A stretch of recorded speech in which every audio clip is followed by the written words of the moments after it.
Hello mga ka-reels, nahihirapan ba kayong gumawa at maghanap ng inyong mga content? Ayan.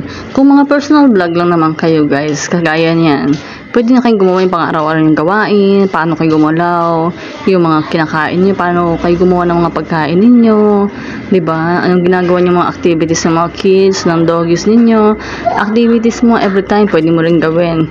Pero yung ibang private, hindi mo na kailangan gawin, syempre. Lalo yung mga pag-yosi, pag-iilom, hindi natin pwedeng ilagay yun kasi hindi lang po tayong malalaki ang mga mommies, ang mga nanonood nito, pati rin yung mga babies, no? So, ayan, enjoy lang kagaya nito.